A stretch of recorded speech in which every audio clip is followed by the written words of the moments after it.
Hi everyone, my name is Casey. I am an instructor, choreographer, a mental health advocate based out of Westchester County.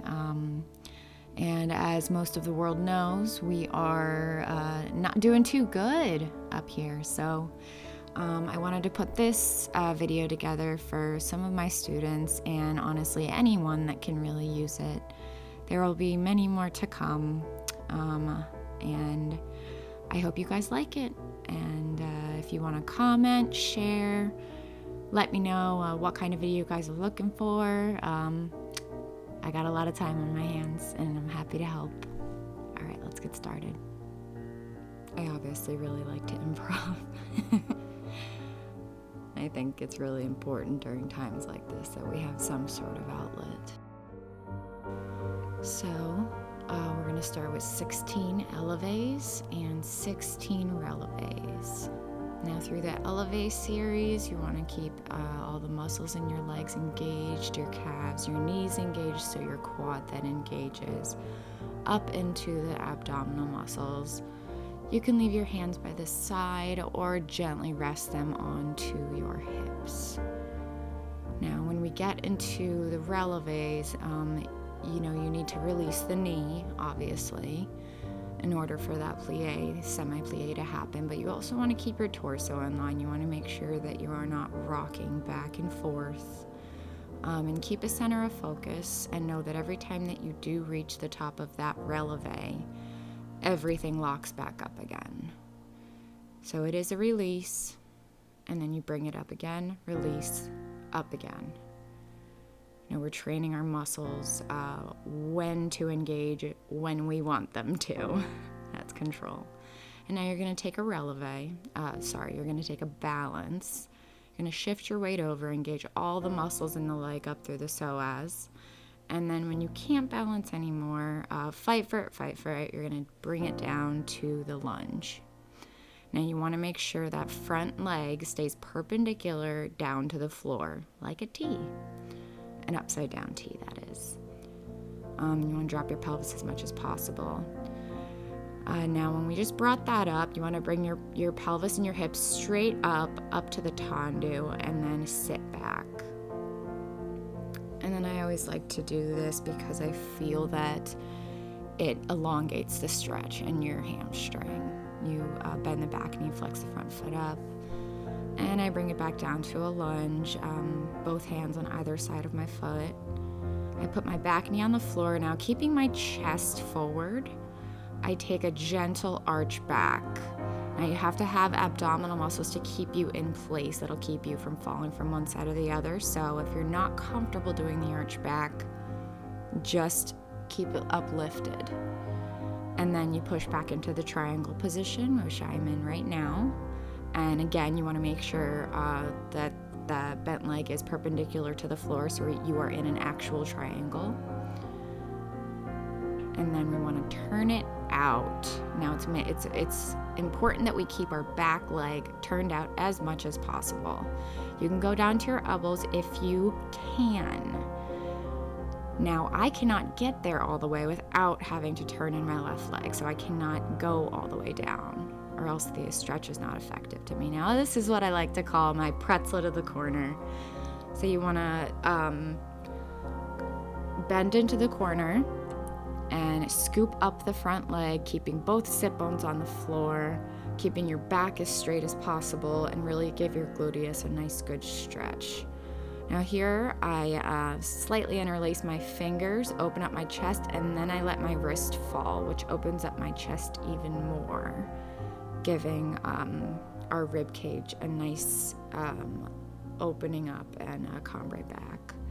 And then I release it forward and release my arms forward as well, and just breathe into this position for a little. And then here we are going to unravel our lunge, bring it back down, dropping the pelvis, and then you're going to take it straight up again. See, nice little demo there. Nice, Casey. And then you're going to take 10 batmas into the penché position, stepping out the hands first. Well, what's most important here, guys, is that you don't open up too much. You want to keep it as aligned as possible. You know, the goal is obviously to have a high leg, but more importantly, you want to be placed correctly for everything else to work out. And then we're going to take it back forward again. And on the other side. So we bring up our leg. I don't think I did this one very well, and I mean, fight for it, you know, fight for it. That's how you truly establish a really solid core, is if you can fight for it. Who knows what's going to happen on stage, but we want to make sure that, you know, while we're in the classroom and even now at home, you know, we fight for these things. We fight for our technique. We fight to keep our artistry alive. And that's really important, okay? Now, what I'm saying here is stay aligned. You know, being aligned in this stretch, trying to keep the hip, the back leg, that hip turned under as much as possible is the goal. Is the goal. If you stretch in a turned out position, you're going to end up punching and kicking and having your splits in a very turned out. Straddle splits, I like to call them.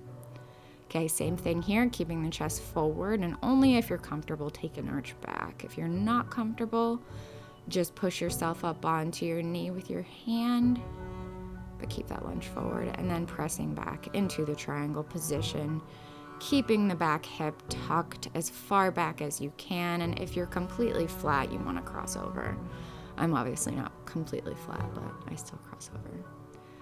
And then we bring it to our turned out lunge. Again, me reiterating that the back leg has to stay as turned out as possible.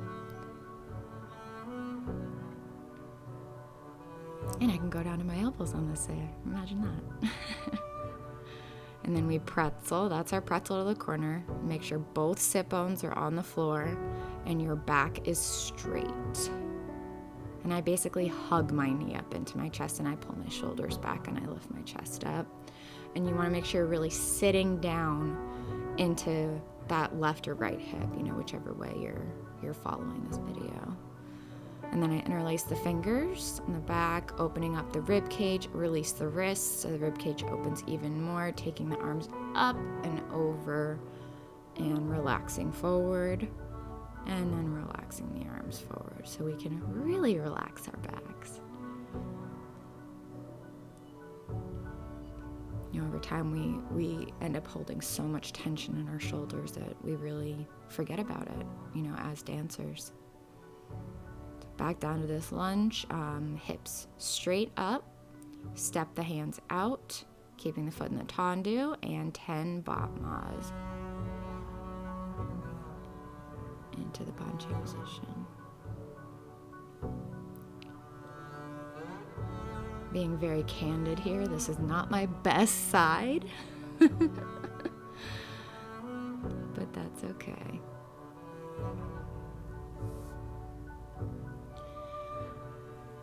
All right, guys. Well, I always like to, you know, end my warm-ups with just a little bit of improv. So, I mean, feel free to do so as well. Obviously, we're, you know, in confining territory right now. I think being locked up in our homes as dancers and not being able to connect with our friends and our instructors. But also, I mean, some of us are actually literally stuck in our houses. So I want to stress as a choreographer and instructor, but also as a mentor that, you know, even I have to nurture my spirituality, my creativity, and my ability to express these emotions, because this is a really hard time. It's a hard time for all of us, and, you know, we'll get through it, but we'll get through it together. I want to thank you guys for watching.